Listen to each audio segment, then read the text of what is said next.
Ellie, you're free right now, aren't you? I have a little favor to ask. Hi, Carol. I wouldn't say I'm free exactly. What can I help you with? What? Of course you're free. You're just lounging around at home all day anyway. That's not true. I may be home, but I'm cleaning, doing laundry. I'm keeping up with the housework. Then come over to my place right now. Excuse me? My husband's on a long business trip. I can't handle anything around the house, so you'll come over and take care of me. It's obvious, right? Well, actually, I'm in my last month of pregnancy, and the baby could come at any time. The doctor has told me to stay as relaxed as possible, so it's hard for me to come over right now. What? And what does that have to do with anything? It's only natural for a daughter-in-law to take care of her mother-in-law. Don't use being in your last month of pregnancy as an excuse to slack off. Or is it that you just hate the idea of taking care of me? It's not that I hate it or anything like that. It's just that my health is really unstable right now. If something were to happen, it'd be too late, so I need to stay at home and rest for now. When everything's back to normal, I'll for sure come over. When everything's back to normal? And when exactly is that supposed to be? When the baby's born, you're just going to start saying you're too busy with childcare and whatnot, aren't you? Honestly, the fact that you and David decided to live apart from me in the first place is ridiculous. You're the wife of my eldest son, so it's only natural for you to live with your in-laws. We've discussed this before, haven't we? David expressed that he wasn't keen on living with his parents. I've also gotten used to our current lifestyle, and I believe this setup is best for respecting each other's privacy. Lies! I bet you manipulated him into it. You tricked my poor and innocent son into moving away from me because you wanted to live separately. That's not true. David and I had a proper discussion and made this decision together. No, it's absolutely your fault. I'll never be able to forgive you for snatching my dear son from me. You, a total stranger from who knows where? Some loser raised in a group home? I raised him with so much care and love. So how did things end up like this? How can you say something like that? I've been through a lot before marrying David. Yes, it's true that I grew up in a group home, but that doesn't give you the right to insult me for it. And I'm not a lowlife. I've worked hard and lived my life independently. The baby I'm carrying now is a precious child between David and me. Please understand that saying such things could even harm the baby. Your words don't just hurt me. They're stressing out the baby too. Stress? Who cares? In fact, it's not too late, you know. Why don't you just get rid of that child? It'd make it easier for David to divorce you anyway. Having a child just complicates things with custody and all that mess. What are you talking about? This is unbelievable. Seriously, don't just throw around something as awful as telling me to get rid of my baby like it's no big deal. And I have no intention of divorcing David. We got married because we love each other. Love each other? You've got to be kidding me. David is way out of your league. From the moment he was born, he's been smart and capable of doing anything effortlessly. In elementary school, he was always at the top of his class and highly respected by his teachers. In middle school, he served as student council president and was even featured in the local newspaper. In high school, he ranked among the top in nationwide mock exams and got into a prestigious college. During college, he excelled as a leader in numerous projects and received countless internship offers from various companies. And it doesn't stop there. After entering the workforce, David successfully led one project after another and was entrusted with an overseas assignment at a young age. I can't understand why such an outstanding son would marry someone like you. He should have married a woman from a better family, someone cultured and accomplished. Having you by his side is just absurd. I won't be dictated by you. All I want is to build a happy home together with David, that's all. Are you talking back to your mother-in-law? You're the worst daughter-in-law ever. Your poor upbringing is really showing. I should have never allowed this marriage to happen. Anyway, stop complaining and get over here quickly. Can't you follow what I say? As I've mentioned many times, it's difficult for me to come over on such short notice. I have my own life and schedule too. If you could at least give me advance notice, I could try to adjust things. But right now, I really need you to understand that I'm not feeling well. A lazy pregnant woman complaining, huh? Stop whining and just get here. I'm not lazy, and being pregnant means I have to be cautious about many things. I need to consider not just my own health, but also the baby's well-being before I act. Oh, come on! Is pregnancy really that big of a deal? It's not an illness, so stop being so spoiled. Even so, my doctor has told me to rest. If something happens, it could be serious. Serious? Back in the day, women worked in the fields even while pregnant. I've never heard of a pregnant woman sitting around as much as you. How weak can you possibly be? Carol, that's just too cruel. What's cruel about it? I'm just stating the facts. Even when I was pregnant, I served my husband's family. That's a daughter-in-law's duty, isn't it? I'm not able to make it today. I'd love to help you out, but please understand that today is just not possible. You're alone right now, aren't you? David's not here, and you don't have anyone else to rely on. That's true, but just because I'm alone doesn't mean I can drop everything and rush over. David's overseas on business, and you don't have any parents to rely on either, do you? I guess it's understandable, considering you grew up in a group home. How pitiful. What does that have to do with anything? Right now, I just want to spend some quiet time alone. And what if your condition suddenly worsens while you're alone? You're in your last month of pregnancy. It's a time when anything can happen, and yet you're not thinking at all.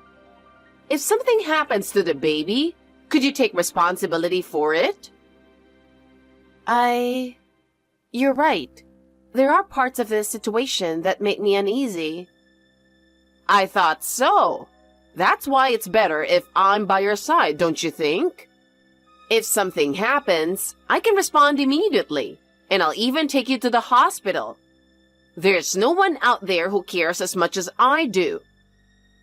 To be honest, I do feel uneasy being alone, especially lately since the tightness in my stomach has been happening more often. See? It's dangerous to be alone if something goes wrong. If, heaven forbid, you were to lose the baby, David would be heartbroken, and you'd regret it for the rest of your life. I think you're right about that. Then hurry up and come over. I'll be there for you. You'll feel much more at ease. If something happens, will you really help me?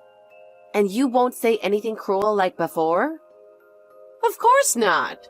Don't worry. I'll take full responsibility and protect both you and the baby. Now you're coming, right? All right. I'll take you up on your offer and come over. Ellie, hurry up and make dinner. I'm starving over here. What? I just made dinner a little while ago. What? That was dinner? Oh, my apologies. I thought it was dog food. How awful. Your cooking is just terrible. It's like leftover scraps. I can't eat this. Make it again immediately. Enough. Ever since I came here 2 days ago, you've done nothing but criticize my housekeeping. I've had enough. I can't take it anymore. I put my heart into making that meal, and hearing you say such things completely kills my motivation to cook. You've only been here for 2 days, right? You're giving up already? When you first arrived, I was taken aback by how messy everything looked. Dust everywhere, and not one window was actually cleaned. And your laundry skills. The way you hung the clothes out to dry was so bad, they didn't dry at all. I've been doing my best with the cleaning and laundry. Your best? And this is the result? And let me talk about your cooking too. Last night's dinner? What was that? The flavor was so bland it was inedible. I thought maybe today would be an improvement, but it's still like animal feed. Feed? Please don't say something so cruel. I'm just stating the facts. Also, the way you wiped the dishes you used was far too sloppy. Water spots were all over them. It was like you didn't even bother. But I really am doing my best. Doing your best is such a convenient excuse, isn't it? If the results don't show, it's meaningless. Even so, I'm putting in the effort. I don't want to hear about your effort. As a daughter-in-law, it's only natural to meet the standards I expect. A daughter-in-law? Does that mean I'm expected to be perfect? Of course! A daughter-in-law is the one who supports the household. If you can't even manage that, you're not fit to be David's wife. How long have you been married now? You need to learn to be more patient. Patient? Do you see me as nothing more than a servant, Carol? To be real, this seems like way too much. And if you have complaints, could you at least say them to my face? We're in the same house, yet you use WhatsApp like we're strangers. You're always holed up in your room. I don't want to see your ugly face, and just hearing your voice makes me nauseous. Do you get it? I can't stand you on a basic physical level. If you dislike me that much, why did you even bother calling me over? I just don't get it. Quiet. Just do as I say. You don't have the right to refuse. Oh, and by the way, I just went to the bathroom and it's a disaster in there. Who on earth could have done that? Oh, that was me. I made a little mess earlier. You're so dramatic. Coming to report that to me? You're such a nitpicky woman. Are you sure you're not overly sensitive? That is not just a little mess. It's not just the toilet. It's all over the floor and walls with no place to even step. What could you have possibly done for it to end up like this?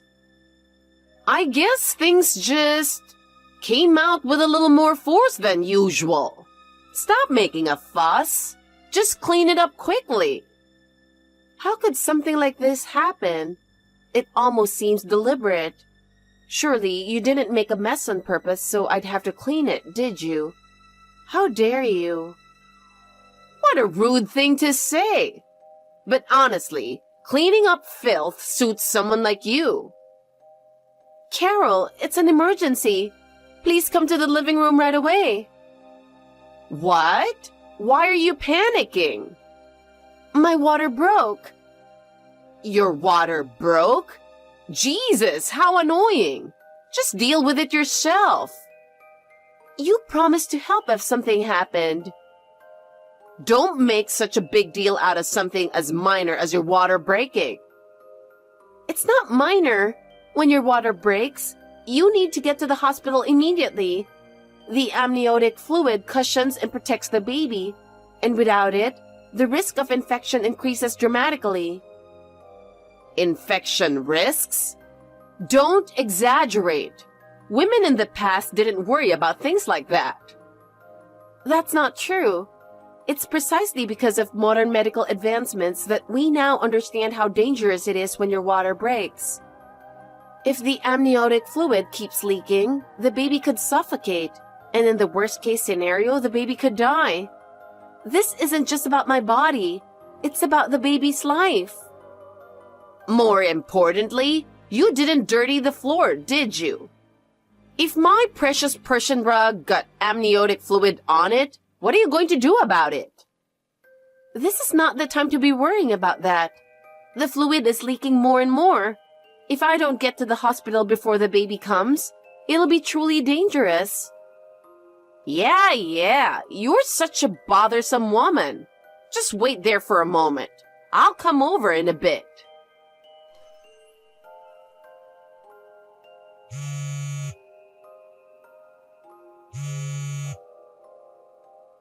Carol, what are you thinking? I thought you were going to take me to the hospital, but instead, you locked me out and left me outside. Please, let me back inside. At this rate, the baby is really going to come. If your water broke, just give birth outside. You're a group home girl who didn't even get a proper education. So you don't need a hospital, do you? Just give birth like an animal, instinctively. What? I'm not wasting money on some abandoned girl raised in a group home. I don't understand what you're saying. At this rate, the baby's life is in danger. I'm begging you, please, help me. Take me to the hospital. I already told you, it's a waste of money. Why don't you just give birth in the yard? Watching you suffer through labor is going to be quite the show. I'll even watch from the living room and enjoy it. Maybe I'll record a video on my phone while I'm at it. When you pushed me earlier, I think I hurt my leg. I'm starting to lose consciousness. Please, I'm begging you, help me. Oh, this is getting so entertaining. I have to record this and show it to David later. You're really not going to help me, are you? How many times do I have to tell you? Stop being so persistent. You liar. Excuse me? Watch your mouth, you filthy home wrecker. Fine. I'll never rely on you again for the rest of my life. Oh, acting tough, are you? Well, go ahead and struggle through it all on your own. Serves you right.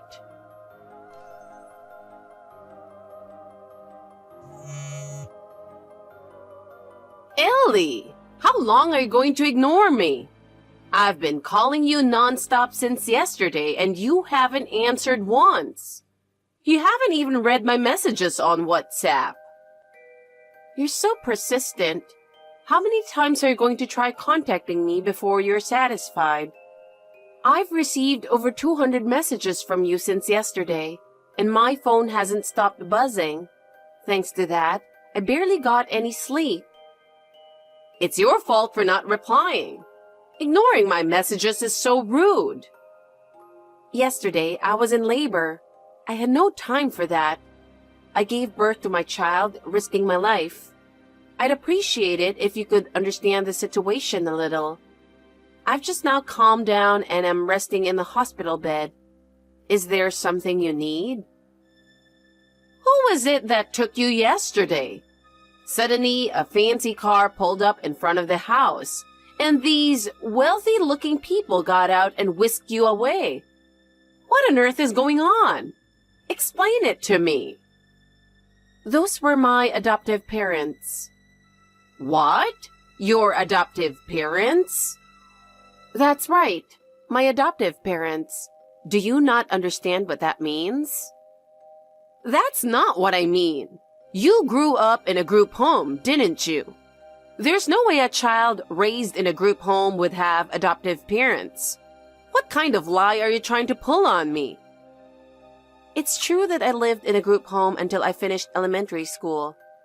But after that, I was taken in by my adoptive parents and raised by them starting in middle school. Is that so? Yes. After I graduated high school and left their home, I didn't keep in touch with them for a while. Why not? Why wouldn't you stay in contact with the parents who raised you? How ungrateful. I was emotionally immature.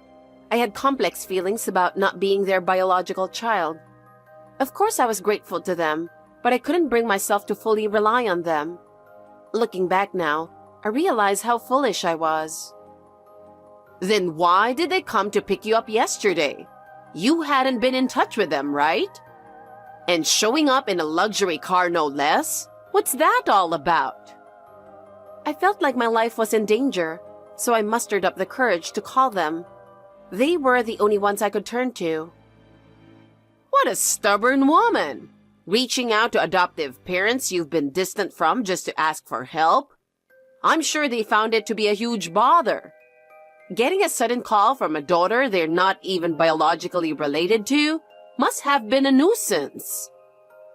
I've always regretted leaving their home the way I did, but being able to contact them this time was a big step forward for me. It turned out to be a great opportunity.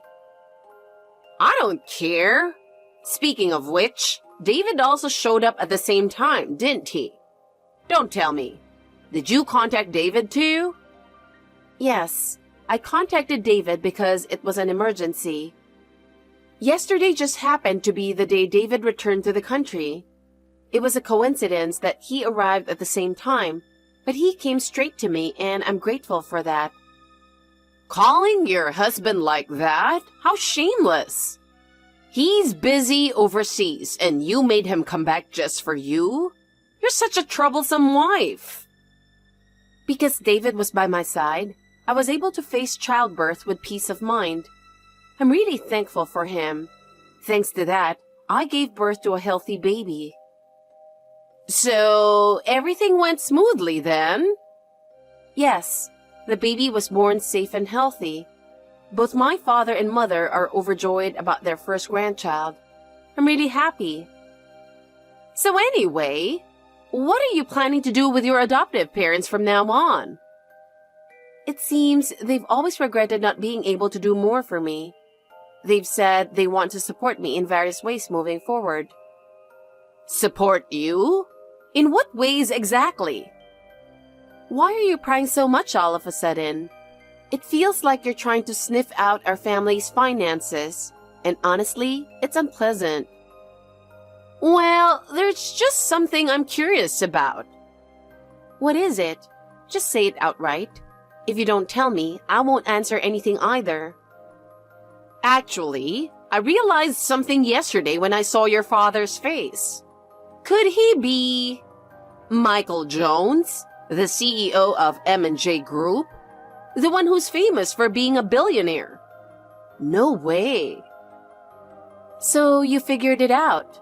I thought as much. Changing your attitude just because of money? How shallow can you be? There's no mistake, is there? Yes, you're correct. He's frequently on TV, so I'm not surprised you recognized him. Of course! He's the head of one of America's leading IT companies. You're very well informed. It's obvious. He's a total celebrity. Why didn't you tell me sooner? If someone so amazing was your parent, you should have said something earlier. You never asked. Besides, you were always looking down on me just because I grew up in a group home. Did I? You called me a lowlife. I don't remember saying anything that harsh, but whatever. Anyway, it's amazing that Mr. Jones is going to support you. This means I can finally become rich too. Ellie, let's get along from now on. I know we've had our differences, but let's put the past behind us and live as a family supporting each other. Don't joke with me. I can't just pretend everything you've done to me never happened. What? But we're family, aren't we? As David's mother and wife, it's only natural for us to get along. I've decided to cut ties with you. I refuse to let you make me suffer any longer. What are you saying? Are you planning to divorce David? Actually, David is with me right now, so I'm passing the phone to him. What? Passing the phone? What's going on all of a sudden? Mom, it's David. Ellie told me everything. Sounds like you've done some terrible things to her and the baby. It's a misunderstanding. David, everything I did was for your sake. That woman isn't suitable for you. I just wanted you to marry someone more worthy. What do you mean for my sake? I've already warned you about this before, haven't I? I thought you'd change a little after that, but it sounds like things have escalated even further recently. What have you been doing while I've been away? I held back for a while, but then I came up with a great idea. A great idea? What are you talking about? Last time, I only did half-hearted things to annoy her, right? So this time, I decided to go all out, push her to the brink, and drive her out of the house. I figured that would wake you up and make you leave her. You despicable wretch. Just because things didn't go your way, you resorted to such horrible actions? Ellie has been putting up with all of this for my sake, knowing how busy I've been. I wanted you to leave that woman from the group home as soon as possible. But things are different now. I had no idea Ellie's father was Mr. Jones, the billionaire CEO. There's no need for a divorce anymore. In fact, I'm completely against it now. Becoming part of Mr. Jones's family is like a dream come true. You're flipping sides so easily, you greedy parasite. We're cutting all ties with you. Just stay away from us from now on. Please, don't say such cruel things. Who do you think raised you to this point? Oh, give me a break. You left all the work, both jobs and housework, to Dad, didn't you? You took advantage of how kind he was and just played around without doing anything yourself. Even though Dad was tired from work, you didn't hesitate to dump all the house chores on him. He's the one who played with me, helped me with my homework, and even came to my school events. You were always wrapped up in yourself, never thinking about me at all. You've never done anything that felt remotely like what a mother should do. But I'm the one who gave birth to you. Giving birth doesn't make you a mother if you didn't raise me. I had my own things to deal with. Busy?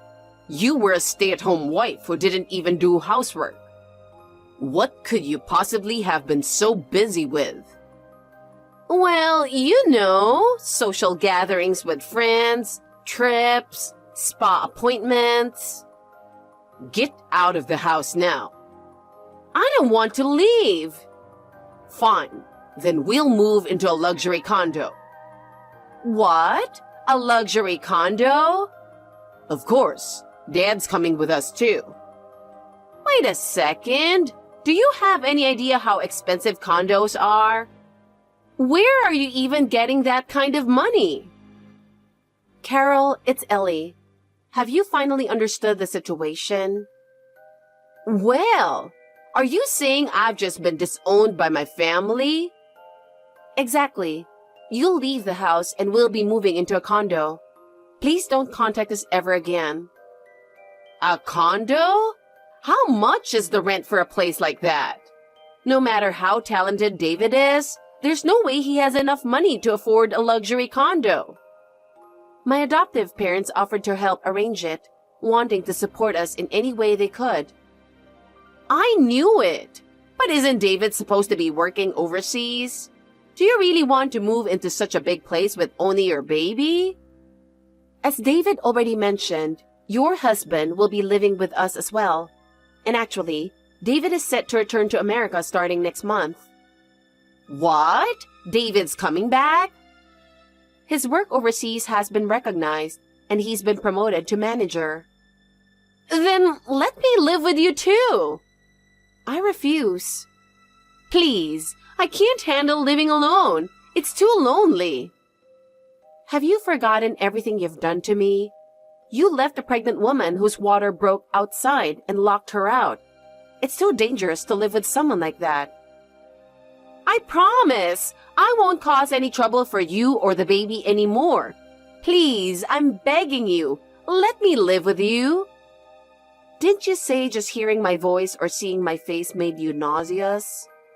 I don't feel that way anymore. I was just joking. Please, forgive me. There are some things you just didn't joke about. And besides, I can't live with someone who uses the bathroom so disgustingly. It's too unhygienic. That was intentional. Intentional? I deliberately dumped a bucket of waste all over. I wanted to see how you'd react. That's disgusting. You're absolutely horrible. Now I want to live with you even less. I just can't deal with you on a simple physical level. No way! If my family disowns me, I won't survive. That's not all. When you pushed me outside, I ended up breaking my leg. I'll be pressing charges for assault. Be prepared. You're joking, right? I'd appreciate it if you could reconsider. I don't want to be labeled a criminal. This is all your own doing. Don't be so cold.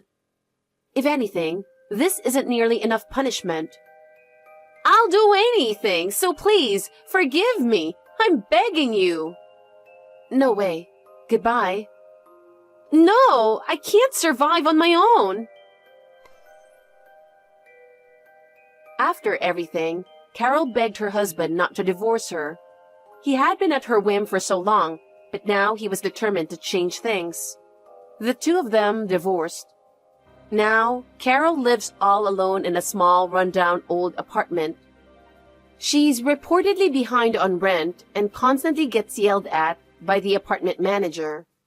As for the assault incident, the charges stuck and she was fined. Of course, we also filed for damages and received compensation. Carol tried looking for work to make ends meet, but her selfish personality worked against her. Every time she went to an interview, she was rejected almost immediately. To this day, she remains unemployed. Her savings are already gone, and she's reportedly living in such poverty that she's resorted to rummaging through garbage bins. As for us, our family has successfully moved into our new condo, and we're living a very comfortable life. The place is spacious, with breathtaking views and state-of-the-art amenities. It's truly a dream home. David's father and my adoptive parents are overjoyed about the birth of their first grandchild, and they've been showering our baby with love. David has been incredibly supportive with both parenting and housework, which has been such a big help. Surrounded by our adorable child, my kind husband and loving parents, my days are filled with happiness.